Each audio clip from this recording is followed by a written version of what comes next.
साथियों, जहां तक हमारी कहानी पहुंची है वहां तक अंग्रेजों ने मराठा मंडल की सभी शक्तियों को तोड़कर उन पर अपना कब्जा कर लिया था और अब केवल एक ही स्वाधीन मराठा राज होलकर बाकी रह गया था।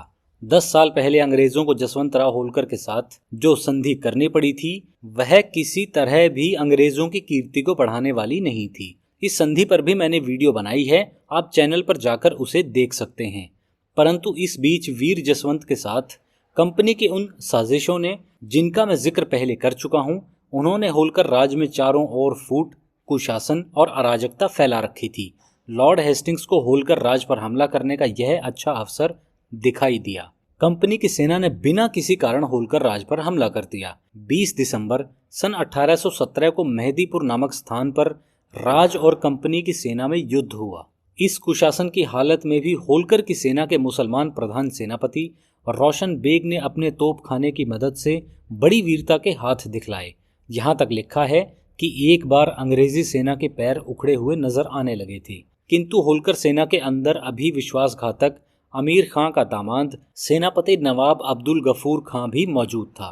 एक मुसलमान लेखक लिखता है, यदि विदेशी इस लड़ाई में हार जाते तो करीब 10,000 हथियारबंद लोगों की सेना उनका सर्वनाश कर देने के लिए मौजूद थी, किंतु ये सभी उम्मीदें खाक में मिल गई।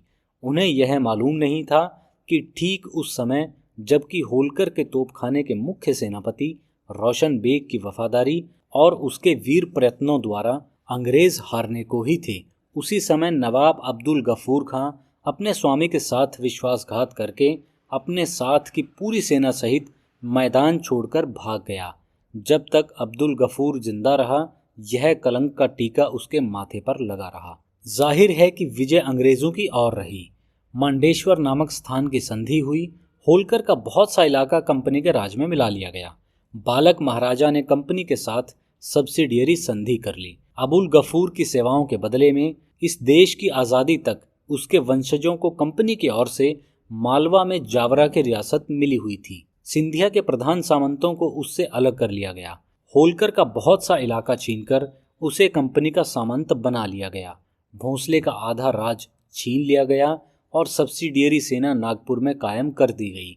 मराठा सत्ता के प्रधान स्तंभ पेशवा और उसका राज दोनों का सदा के लिए अंत कर दिया गया। इस तरह तीसरे मराठा युद्ध के साथ साथ मराठा सत्ता का अंत हो गया और हेस्टिंग्स तथा उसके साथियों की आशाएं पूरी हुई। यह युद्ध मराठा जाति के साथ कंपनी का अंतिम महान युद्ध था।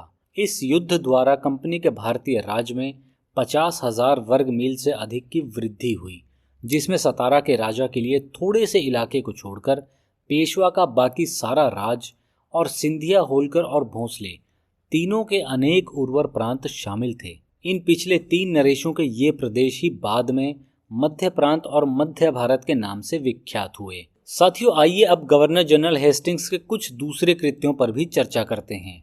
साथियों, मराठा रियासतों के अतिरिक्त मछेरी, रीवा, सावंतवाड़ी और करनूल जैसी छोटी छोटी रियासतों के साथ भी हेस्टिंग्स के कई छोटे मोटे संग्राम हुए, जिनमें उसे अपनी कूटनीति के बल पर काफी सफलता प्राप्त हुई। हेस्टिंग्स के कारनामे में केवल एक और बयान करने योग्य है। मद्रास प्रांत में उसने रैयतवाड़ी और अस्थायी बंदोबस्त की उस प्रथा को जारी किया, जिसके कारण वहां की प्रजा दिन प्रतिदिन और भी दरिद्र होती चली गई। ईस्ट इंडिया कंपनी के डायरेक्टरों ने तीसरे मराठा युद्ध की विजय के उपलक्ष्य में लॉर्ड हेस्टिंग्स को इंग्लिस्तान में जमींदारी खरीदने के लिए उस समय 60,000 पाउंड यानी करीब 9 लाख रुपए नकद इनाम दिए थे। साथियों, इस वीडियो में फिलहाल सिर्फ इतना ही। अगली वीडियो में आपसे फिर मुलाकात होगी। नमस्कार।